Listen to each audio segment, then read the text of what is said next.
What if the most sacred law of the Mafia, the code of silence, was broken not by a hero, but by a villain? A man so deep in the criminal underworld that his betrayal would shake its very foundations. This is the story of Omerta, the vow that binds every made man, and the one capo who dared to defy it, paying a price steeper than anyone could imagine. Imagine a world shrouded in secrets, a world where loyalty is everything and betrayal is a death sentence. For decades, the Sicilian Mafia, the Cosa Nostra, operated with impunity, protected by a wall of silence. No one talked. Ever. To speak to the authorities was to sign your own death warrant and likely the death warrants of your entire family. This code, Omerta, was more than a rule. It was a sacred bond, forged in blood and fear. But in the early 1980s, one man, a high-ranking member, a respected man of honor, would make a choice that would echo through the halls of justice and the back alleys of Palermo for generations to come. His name was Tommaso Buscetta, and he was about to become the most famous and most hated informant in Mafia history. Tommaso Buscetta, known as Don Massino, was not your average street thug. He was charismatic, intelligent, and deeply embedded in the highest echelons of the Cosa Nostra. Born in Palermo, Sicily, he was initiated into the mob at a young age and quickly rose through the ranks. He was a capo, a captain, a man who commanded respect and fear. He had seen it all, done it all, and lived by the code. For years, he was a key player in the global criminal network, involved in everything from cigarette smuggling to the complex world of international narcotics. He believed in the Mafia's original ideals, a twisted sense of honor and tradition that he felt set them apart. He saw it as a society with its own laws and its own justice. But the Mafia was changing. A new, more ruthless faction was rising to power, the Corleonesi, led by the brutally ambitious Toto Riina. The old ways were being replaced by a wave of unprecedented violence. The Second Mafia War of the early 1980s was not a war of honor. It was a slaughter. Car bombs, assassinations in broad daylight, the killing of judges, police officers, and politicians. The Corleonesi stopped at nothing to seize total control. Anyone who stood in their way or was even suspected of disloyalty was eliminated. This new savage version of the Cosa Nostra was a far cry from the organization Buscetta had pledged his life to. The so-called honor was gone, replaced by pure, unadulterated greed and power.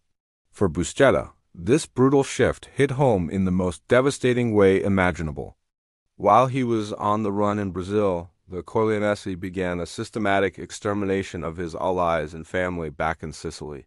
2 of his sons, who had no involvement in his criminal life, vanished. They were abducted, tortured, and murdered. Their bodies dissolved in acid, a common practice known as lupara bianca, to ensure no trace was left behind. Then, his brother, his son-in-law, his nephew, and several other close relatives were hunted down and killed. The message was clear: there was no escape from the Corleonesi's wrath. Buscetta, the powerful capo, was helpless, thousands of miles away, as his world was systematically dismantled, his bloodline erased by the very organization he had served. This unimaginable personal tragedy was the catalyst. The grief and rage boiling inside him, coupled with his disgust for what the Mafia had become under Toto Riina, created a perfect storm. When Buscetta was arrested in Brazil and extradited to Italy, he was a broken man. He faced a choice: rot in prison while his enemies reigned supreme, or do the unthinkable. He met with the legendary anti-mafia magistrate Giovanni Falcone. In a series of secret meetings, Buscetta began to talk. He didn't just talk. He drew a complete map of the Sicilian Mafia structure, its rituals, its secret commissions, and its key players. He was the first high-ranking member to break omerta and cooperate fully with the state. He wasn't just giving them names. He was giving them the entire playbook. The impact of his testimony was seismic. It led to the landmark Maxi trial, which began in 1986. For the first time, hundreds of mobsters were tried simultaneously in a specially constructed, high-security bunker courtroom in Palermo. Buscetta was the star witness. For weeks, he sat face to face with the men who were once his brothers in crime, the men who had ordered the murders of his sons, and he laid bare the secrets of the Cosa Nostra for the world to see. He explained the inner workings of the Commission, the Mafia's ruling body, and identified the leaders responsible for countless crimes. His detailed insider account was something the authorities had only dreamed of. It was the Rosetta Stone for deciphering the criminal empire. The result of the Maxi trial was a staggering victory for the state. Nearly 400 mobsters were convicted, with 346 receiving sentences that totaled thousands of years in prison. It was the single biggest blow ever dealt to the Sicilian Mafia. The organization that thought itself untouchable was crippled.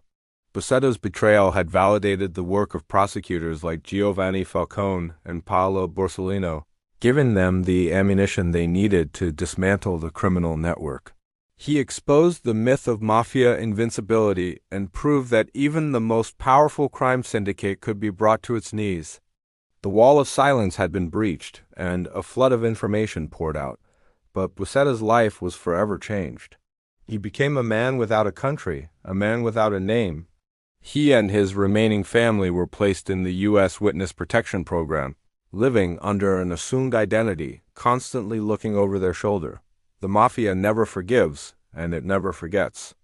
A death sentence had been placed on his head, and hunters were dispatched across the globe to find him.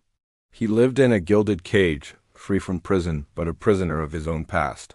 He had achieved a form of justice for his sons, but he had sacrificed his identity, his home, and any semblance of a normal life. His cooperation didn't stop in Italy. Buscetta also provided crucial testimony in the United States, helping to expose the Pizza Connection, a massive drug trafficking and money laundering operation that linked the Sicilian Mafia with American crime families. His insights were invaluable to law enforcement on both sides of the Atlantic. However, his life remained one of perpetual fear. The men he helped put away, like Toto Rena, were consumed with vengeance. Even from behind bars, they plotted his demise. The price for breaking omerta was a life lived in the shadows, a constant state of paranoia.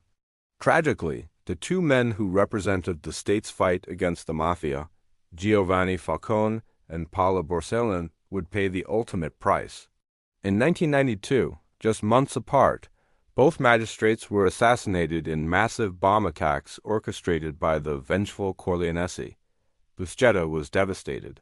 He considered Falcone a friend, one of the few people who understood his difficult decision. These murders were a brutal reminder of the Mafia's reach and its capacity for cruelty. For Buscetta, it was personal confirmation that his war against the Cosa Nostra was far from over. He emerged from hiding once more to provide further testimony, specifically implicating powerful Italian politicians with Mafia ties, pushing the boundaries of his cooperation even further. Tommaso Buscetta lived into old age, something few would have predicted. He outlived his enemies, including Toto Rena. He eventually died of cancer in 2000 in the United States, still living under a false name. He died a natural death, but did he ever truly live a free one? His story is a complex tapestry of crime, betrayal, grief, and a quest for a twisted kind of redemption. Was he a hero for helping to dismantle a criminal empire, or a villain who only turned on his own kind out of revenge? He shattered the most sacred code of the Underworld, but his actions came from a place of profound personal loss. His testimony led to justice for countless victims, but it was born from his own role within that same violent world. The legacy of Tommaso Buscetta is a paradox. He remains one of the most controversial figures in the history of organized crime. To the state, he was the key that unlocked the secrets of the Cosa Nostra. To the Mafia, he is the ultimate traitor, a name to be spit on. His decision to talk changed everything, showing that the impenetrable wall of omerta could, in fact, be broken. But it also shows the devastating personal cost of such a betrayal. A life in exchange for justice. A family's blood in exchange for taking down an empire. What do you think? Was Buscetta's act a final, desperate move for revenge? Or was it a genuine attempt to find redemption and destroy the monster he helped create? Let me know your thoughts down in the comments. His choice reshaped the fight against organized crime forever, but it leaves us with a haunting question. If you were in his shoes, having lost everything to the very people you swore allegiance to, what would you have done? Would you have stayed silent? Or would you have burned their world to the ground? Thank you for watching. If you found this story as fascinating as I did, make sure to hit that like button and subscribe for more deep dives into the shadows of history. See you next time.